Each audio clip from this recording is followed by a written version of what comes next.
Hello once again from, you guessed it, Toronto.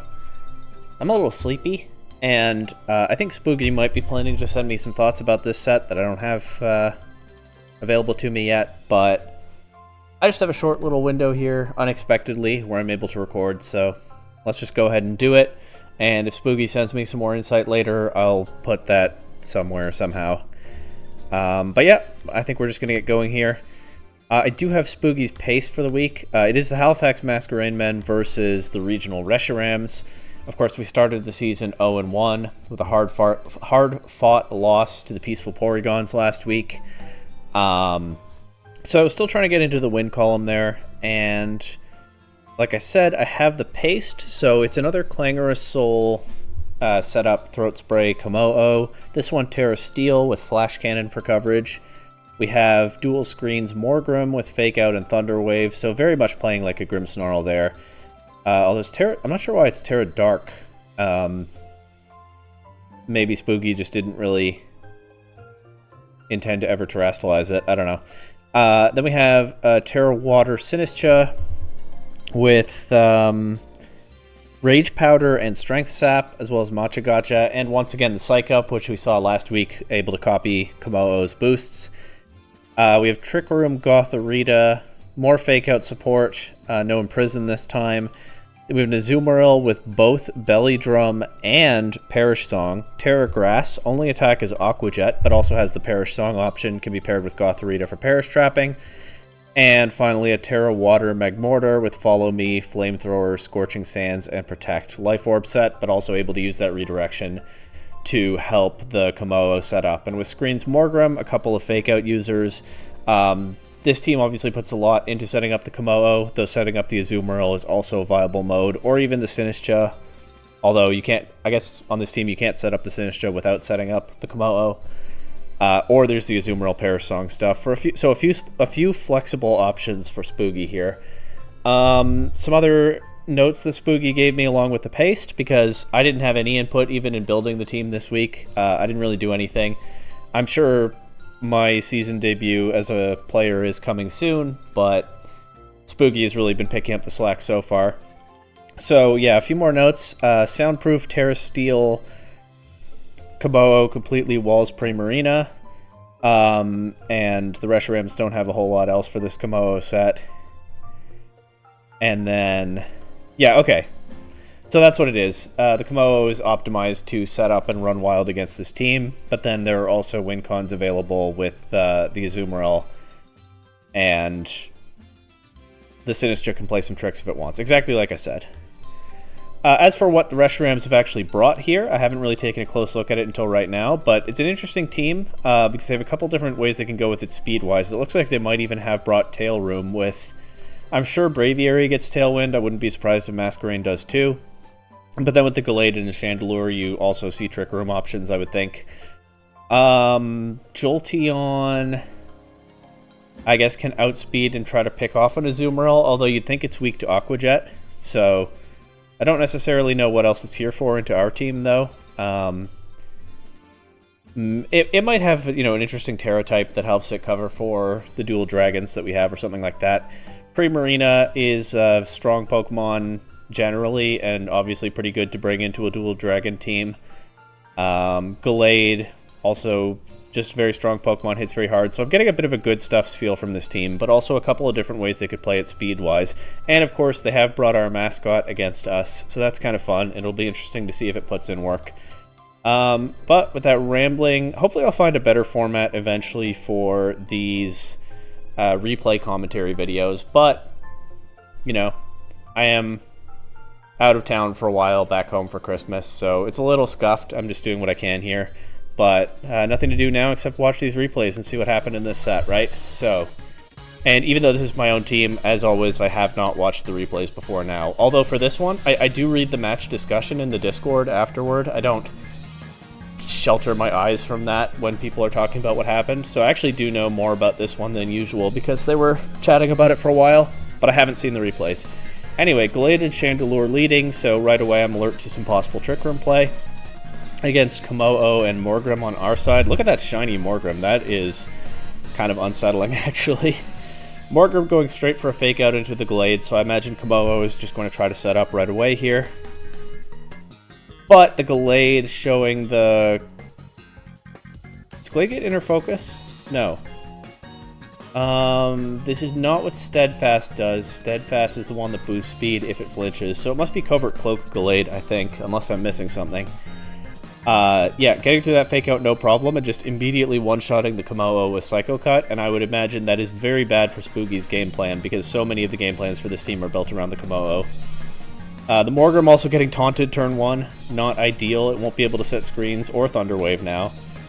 But we do see Azumarill and Sinistcha are the two Pokemon in the back for Spooky, so an Azumarill win con is still a possibility in this game. That said, okay, the Terra Poison Glade is clearly here to hold up against Azumarill, but the Azumarill's not throwing off a Play Rough anyway because it doesn't have it. Its only attack is Aqua Jet. So Azumarill's only hope here is always to get set up. It can rely on Rage Powder support from Chandelure, from Sinistcha to help with that.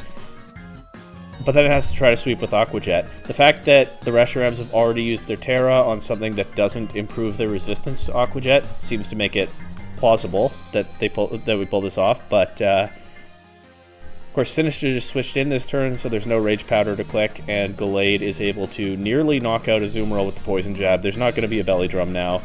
That Heat Wave does a fair bit to both Pokemon. The burn on Sinistcha is not super consequential, but it definitely doesn't help.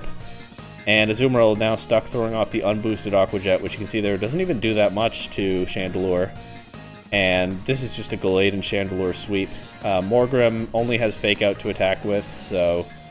Spooky throws up the light screen there, but Morgrim just drops to a Poison Jab, and yeah, I said that the Masquerain men are trying to get into the win column here. This is definitely not what you want to see when you're trying to do that. But the Reshirams ready for that sort of protect the king game plan built around the kommo-o, right? The Glade was there, able to check check the kind of Azumarill set that was likely to be coming, but also not bothered at all by the fake out. Just knocked out kommo-o right away, and Spooky was immediately out of position and not able to recover.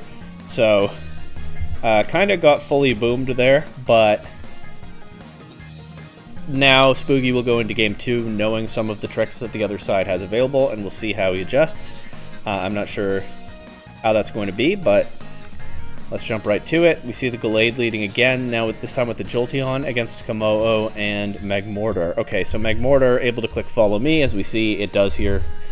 That, of course, is not going to be stopped by a Covert Cloak on the Glade, so it should be more effective than the Fake Out play from Game 1. And Glade won't have a spread attack. Jolteon probably won't either.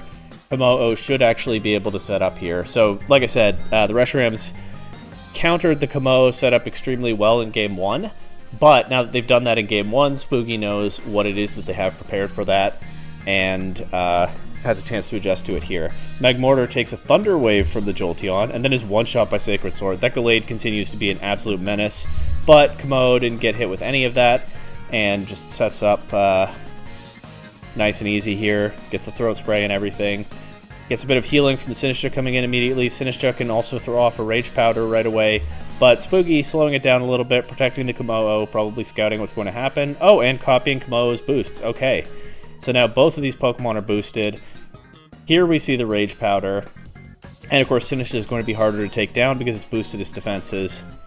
And it redirects that Thunder Wave away from kommo-o, and kommo-o so far looking able to sweep with the Clanging Scales. Sinistcha being fully paralyzed there is fine because Clanging Scales knocked out both opponents. We do see the Primarina here, so that will be immune to Clanging Scales, but again, we know that the kommo-o has Flash Cannon for coverage, so I don't think Primarina will hold up too well against that. And there's the Terra Steel kommo-o immediately. Able to just throw off the Clanging Scales and expect to wall this Primarina. So that threat is neutralized pretty effectively. Also, now that the kommo-o is a Steel type, it's going to want to get rid of Chandelure. Chandelure actually takes a Clanging Scales, shows the Citrus Berry, so it gets a little bit of health back, but into these boosted special defense stats. Yeah, nothing's knocked out here. Sinistcha resisting the Hyper Voice, and kommo-o immune thanks to Soundproof. So kommo-o showing off a couple of its abilities in these first 2 weeks. Definitely a very interesting Pokemon in terms of the abilities that it gets. Another Clanging Scales will take out Chandelure, and Macha Gotcha finishes off the Primarina. And so two games that were pretty one-sided in opposite ways so far, and it all came down to whether Spooky pulled off the kommo-o setup. Game 1, Reshirams shut down his initial plan and just swept. Game 2, Spooky adjusted, got the setup going, and the Reshirams just couldn't handle these two boosted Pokemon together. Now that we've seen those two big swings, of course it all comes down to Game 3. Who will find the right adjustments? Do the Reshirams have a counter plan for the counter plan? No point leaving you in suspense. Let's just jump right into it. Will this be a closer game after the first two were both not so close? Well, the Gallade is back on the field with Chandelure against kommo-o and Magmortar. So immediately I like this position for Spooky. Obviously the Chandelure does have a strong spread attack in the Heat Wave, but kommo-o resists it. And while getting burned would not be ideal, kommo-o is relying on special attacks, so it's not going to be completely crippled by a burn. And so even though this is the lead that worked very well for the Reshirams in Game 1, the Follow Me adjustment still makes perfect sense. And yeah, I think Spooky is just going to click Follow Me and Clangorous Soul here, and I don't know that the Reshirams have found a way to beat that, but we'll find out, I guess. There's the Follow Me. Magmortar is going to get... Okay, Magmortar is going to get one-shot by that Sacred Sword. We do know that already. Chandelure hasn't moved yet. So it has a chance to throw off a strong attack here. Instead it goes for Taunt, but Chandelure is slower than kommo-o, so kommo-o gets to set up before the taunt goes off. And I don't think it's too bothered about being taunted the rest of the way. Sinistcha is coming in immediately to heal kommo-o just like before. And let me see, kommo-o maximum 150 speed, Chandelure 145. Okay, so depending on how they each were trained, there was a chance for Chandelure to be faster, although kommo-o has the higher base speed. I just checked the paste, and I don't have Spooky's EVs, so I don't know how this kommo-o is trained. Maybe Spooky will let me know, but we saw that it was faster than the Chandelure there. Also, clicking the taunt there makes me think that Reshirams expected Chandelure to at least have a good chance to be faster, and we haven't actually seen any speed control out of this team in either game so far or this portion of Game 3. We've just seen these... We've mostly just seen them throw off attacks and that Thunder Wave. Okay, Thunder Wave is speed control. Never mind that. But I don't think that... If they have Trick Room, I'm not confident at all that they have Trick Room at this point. I assumed so when I saw Chandelure and Gallade, but I think I guessed wrong about this being a Tail Room team. I think these Pokemon are just here to hit very hard and try to shut down the setup. But we saw how that worked out for them in Game 2, and they have failed to prevent it again. Let's see if they can adjust. On the fly, Sinistcha going for the Terra Water this time, and going straight for the Rage Powder instead of clicking Psych Up. As it also takes that Psycho Cut from Gallade pretty well, so Sinistcha getting through the turn no problem. kommo-o is burned here, but again, that's not a huge deal to this set. The Double Protect, maybe looking to chip the kommo-o a little bit.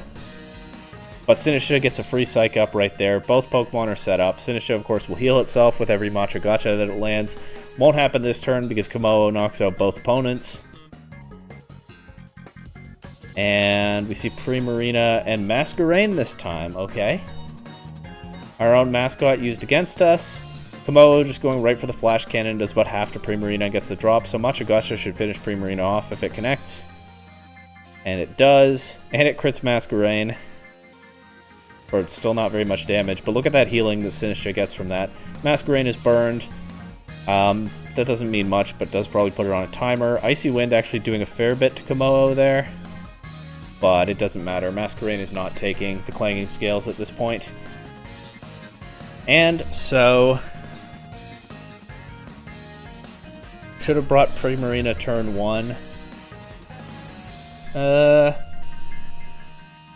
Yeah, I guess if you just lead like Primarina...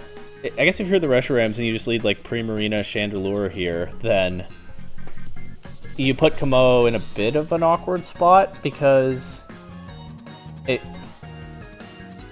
holds up best against Primarina if it terrestrializes, but then it's weak to Chandelure. The problem with that is, well, I don't think we saw what Fairy Attack the Primarina had. If it's Moonblast, then it can just be redirected by Magmortar. But if it's Dazzling Gleam, then yeah, that does work. I think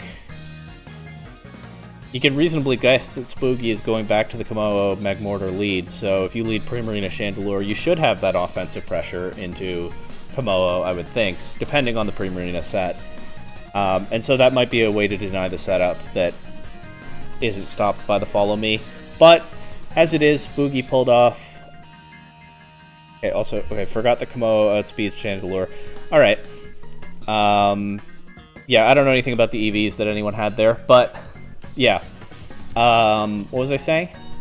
As it is, Boogie pulls off the setup 2 games in a row after being thwarted in game 1, and so the Halifax Masquerain men are now 1-1 on the season.